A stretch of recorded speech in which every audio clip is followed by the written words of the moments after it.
It is exciting to be here today with Charles Shepard, the director of the Fort Wayne Museum of Art, to discuss why we are both excited about the glass arts. And Charles is going to speak today with the who, what, when, where, and how of glass, and what got him excited, and why you should be too. So, Charles, thank you for joining me today. Oh, Aaron, I'm so happy to be here. And indeed, I am excited about glass. Uh, my excitement, as you know, started back close to 2016 when you folks had a Howard Ben Trey show up in Traverse City. And I had never seen sculpture as moving, particularly late 20th century sculpture, as moving as Howard's work was. And as I looked at the label, it said it was in glass. And I couldn't believe that. I've never really seen sculpture made in glass. This was proof in the pudding right there that glass was a great medium for art. And this particular kind of art, this sculptural art, actually seems so much more advanced than most all of the other 20th century art and sculpture I've seen. So right off the bat, I thought our museum has to get involved in this. And my feeling was that other museums are going to be, really just dying to go get glass sculpture and put it in their museum, do shows and put it in their collection, because it's the most important medium of the 20th century. I couldn't agree more. So let's kick into the first questions. Generally, why should museums feature glass art?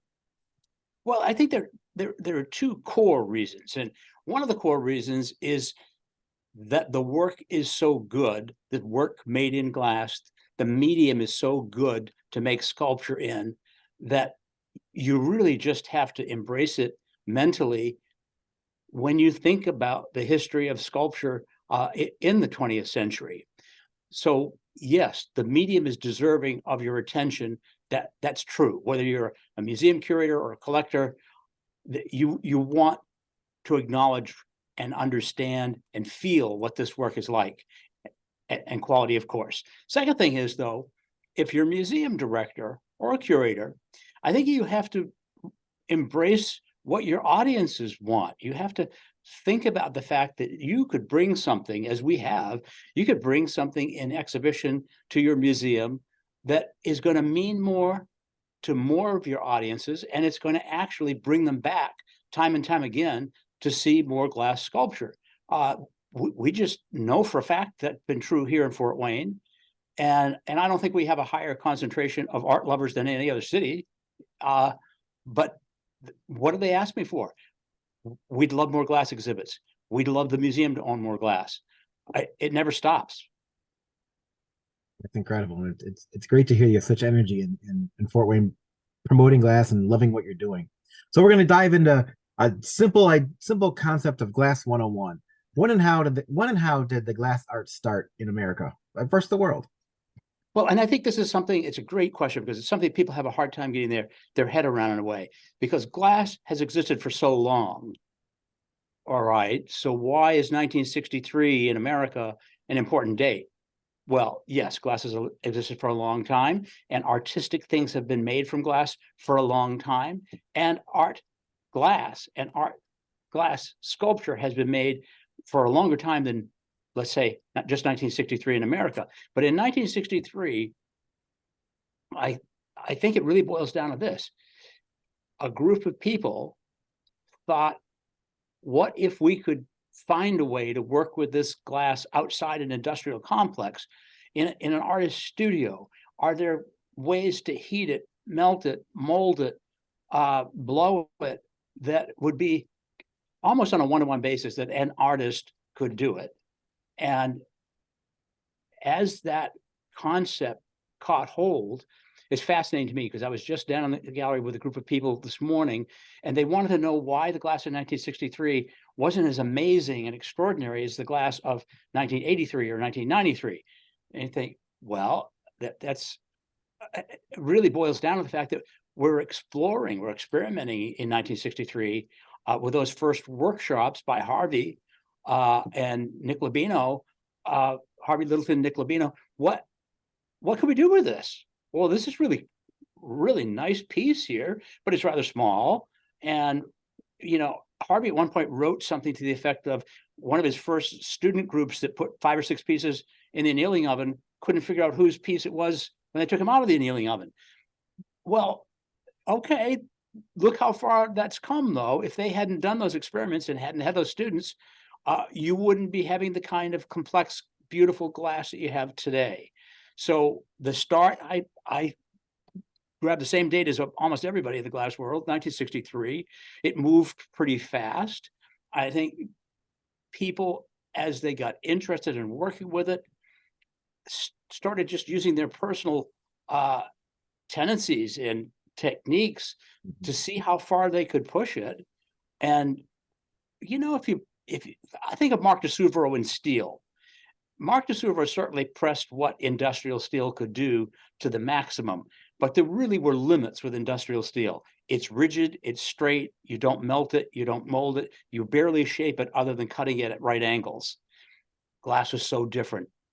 These young sculptors could get in there and think, I could slump it over here, I could blow it there, then I could flatten it while it's still hot. The things they could do with it were just so exciting to those individuals as artists that's where glass took off.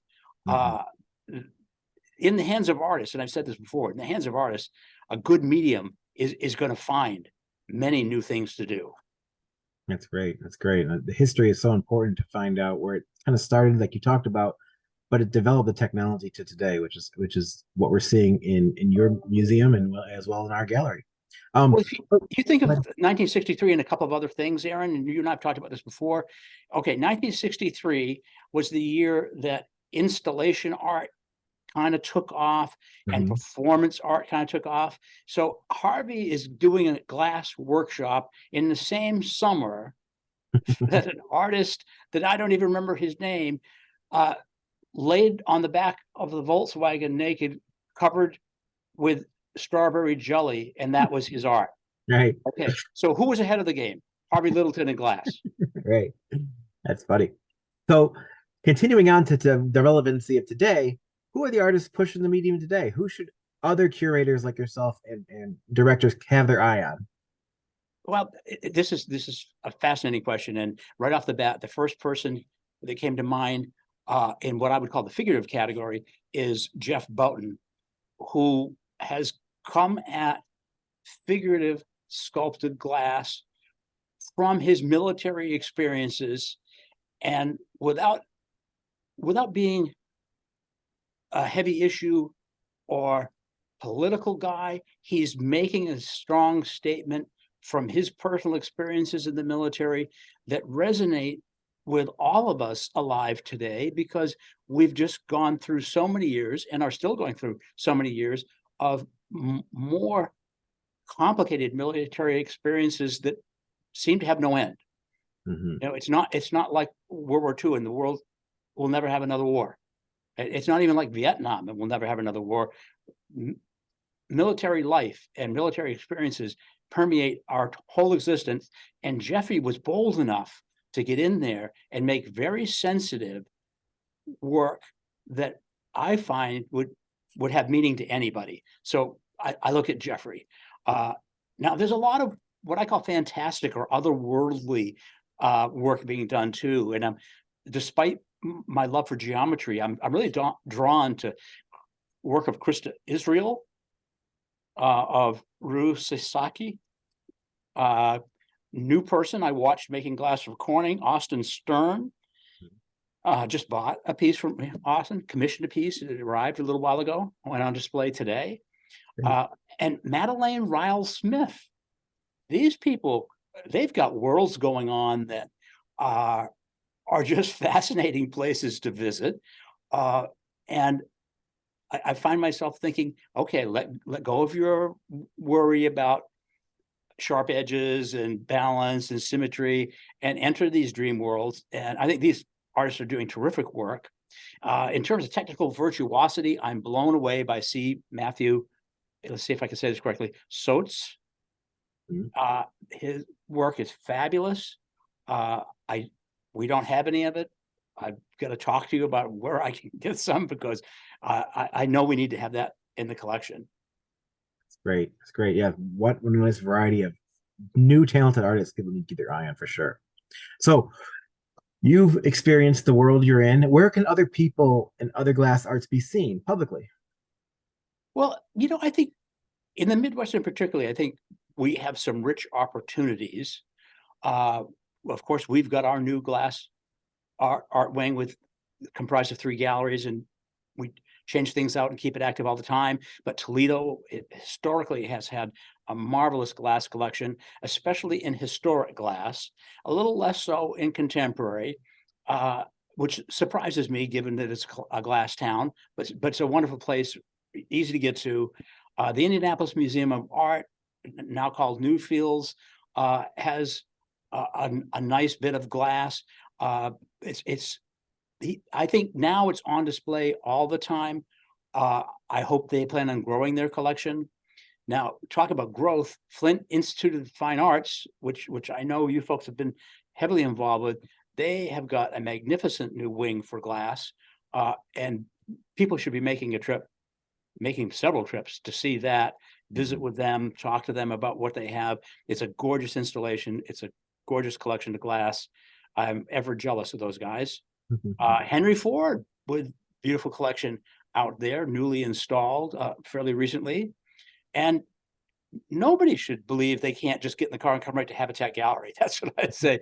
And if you do that, you may be disappointed by coming to see the rest of us. That's true. Well, I also want to throw in, if you're living on the Sarasota side or St. Petersburg side, visit the Imagine Museum in St. Petersburg, Florida. Another great place to experience glass in the United States. Yeah, get out of the Midwest, particularly if it's cold. Get to Florida, and St. Petersburg is so lucky to have that museum. And I have to tell you, we have a lot of Fort Wayne people who do winter either in St. Petersburg or close by, and they come back and they each think they've discovered the Imagine Museum on their own, and they go, "You're not going to believe this. There's a place called the Imagine Museum." And yes, I do know about that museum. I mean, we even know some people there, and they're blown away by it. It's true. I like that idea. You're blown away by it.